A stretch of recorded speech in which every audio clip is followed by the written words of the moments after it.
Hi there, I'm Andrea Koppel, and it's time for coffee, the podcast where you get to hear firsthand what the jobs and careers that interest you the most are really like.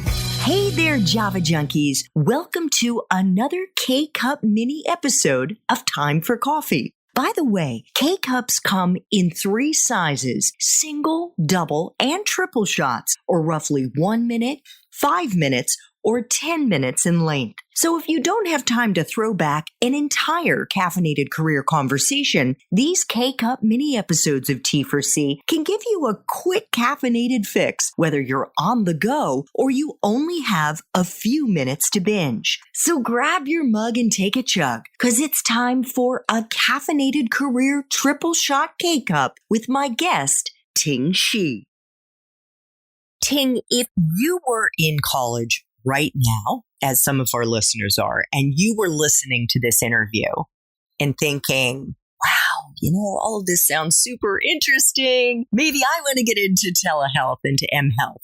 First, what are the range of career opportunities for our young listeners that this industry has created? And whether that be already created pre-coronavirus or since the coronavirus, what opportunities are there for young people in the ecosystem that exists in healthcare technology?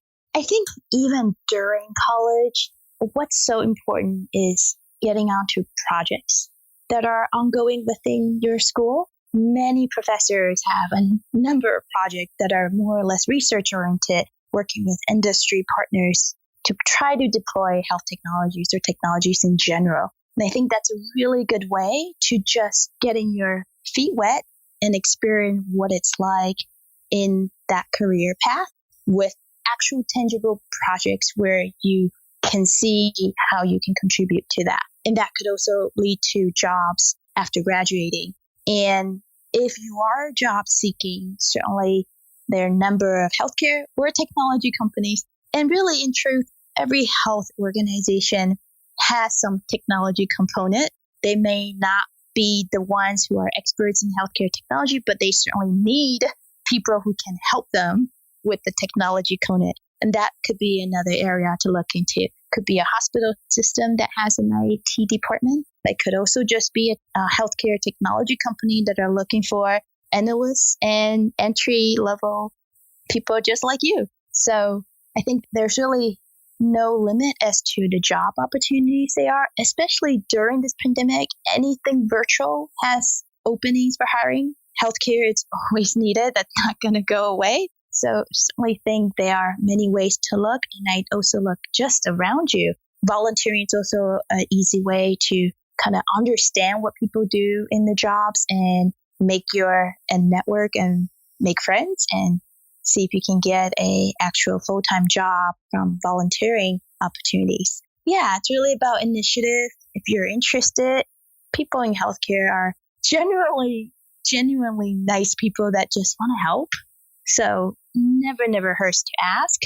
And I think what's important is to figure out what you think your purpose in life is and how do you build a career path to be fulfilling to that. And for those who may not have studied technology, we did get into this in our Espresso Shots interview. Again, check out show notes to see if Ting's Espresso Shots episode has already dropped. But you were saying it doesn't matter, even if you studied liberal arts, you can still get into this field. And there are different tracks around, or I should say, in addition to the engineering tech side. And that includes things like sales, marketing, communications. All of these skill sets are in demand. And I'd have to imagine, Ting, that they're going to be more in demand now because of the coronavirus. Yeah, for sure.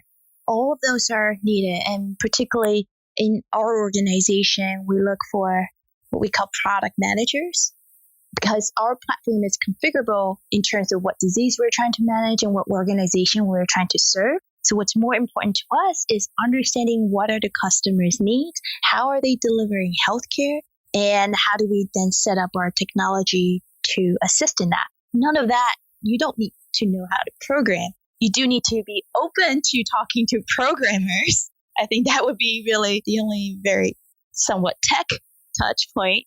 Other than that, it's about how do you solve a problem our customer is having? And then how do you use our platform to try to achieve that? And how do you communicate what's needed to everybody, to your customers, to your team, and to people you work with? For those who are not familiar with product managers or product management, check out the Time for Coffee website, time4coffee.org. And tomorrow, we're recording this on a Tuesday in the middle of October. And coincidentally, tomorrow, I am releasing an episode with a young product manager at LinkedIn. That episode will already be out there when Ting's main Time for Coffee interview goes live. Alex Velatus is his name, and he talks in detail about what product managers do. It is a very fast-growing, high-demand type of skill set and job. And if you are interested in this field, please check out Alex's episode to learn more about it. Ting, what classes do you think our listeners who are still in college right now should be taking to help them break into healthcare tech? Let's say they're liberal arts majors, not studying engineering or computer science, whatever the case may be. What if they could take one or two classes that would give them a window into this world and give them a little bit of a foundation? What do you think would be useful for them?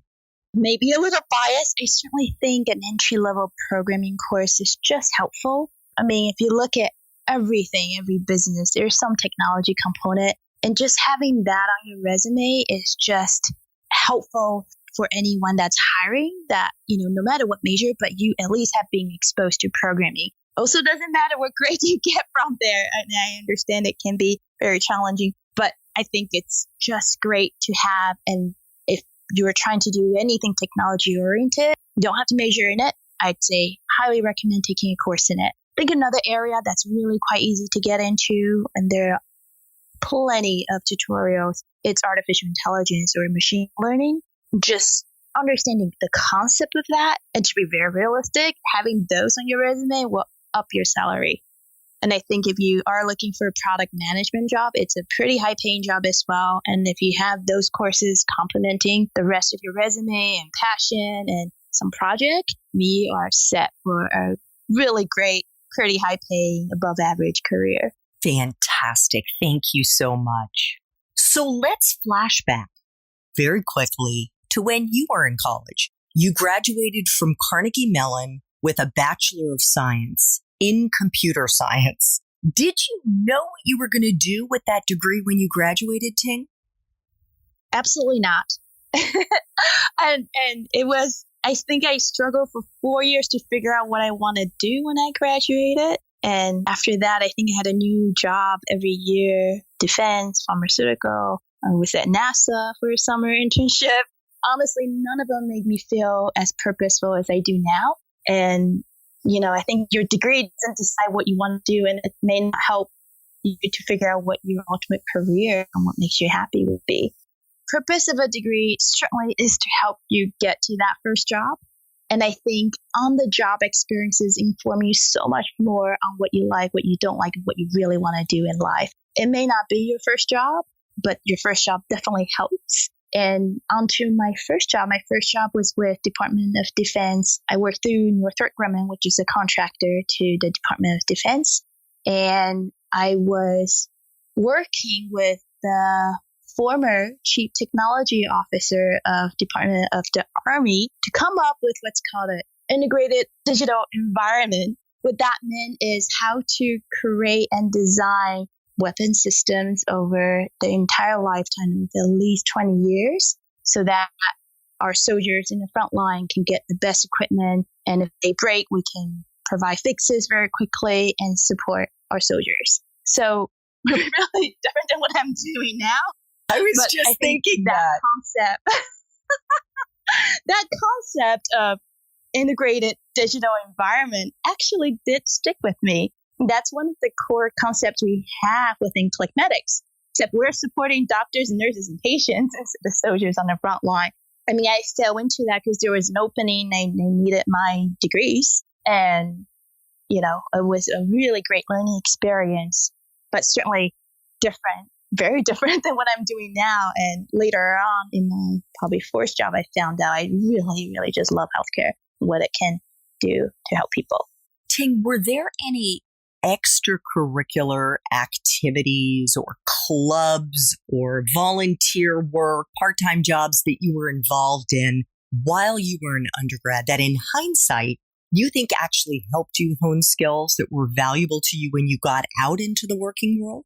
Yeah, I'd say work during college. I worked many jobs to support myself. One of my favorite jobs is being an RA, resident advisor or assistant for different dormitories. And, you may be surprised, but I'm really, really an introvert.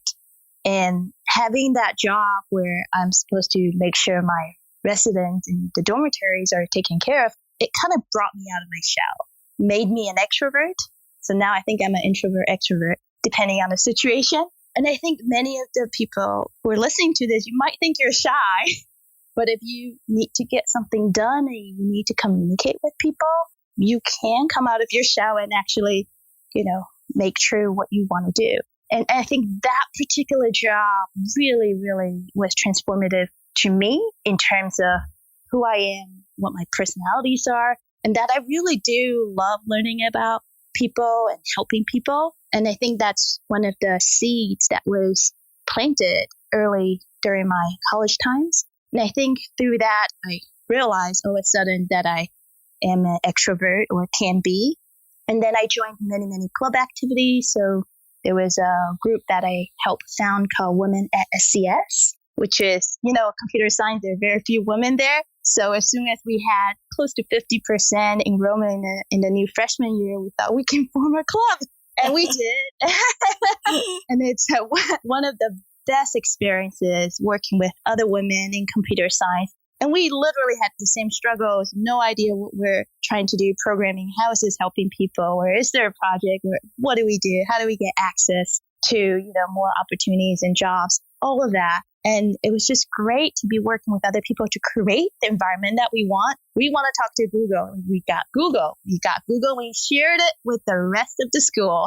Being involved in the community was just really helpful to kind of figure out what makes you happy, and maybe you're not the type that want to be in community, but there could be projects where you work with a much smaller group, maybe just a professor on some real world problems. To me, what was helpful throughout college is understanding what I'm doing and how does that apply to the real world.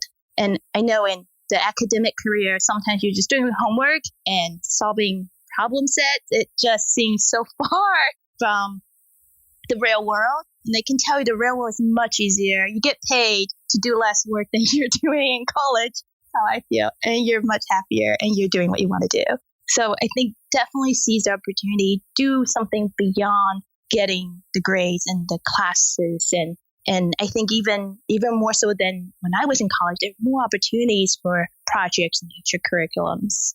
So definitely do that and figure out what you like to do and makes you happy. Thanks for tuning in to this K-Cup mini episode of Time for Coffee. If you want to listen to our entire caffeinated career conversation, please check out the show notes for this episode. Thanks so much for listening to Time for Coffee, where the professionals in the jobs that most interest you always have time to grab coffee 24/7, no matter where you live. I have one quick favor to ask you. Remember to rate, review, and subscribe to Time for Coffee. Thanks so much.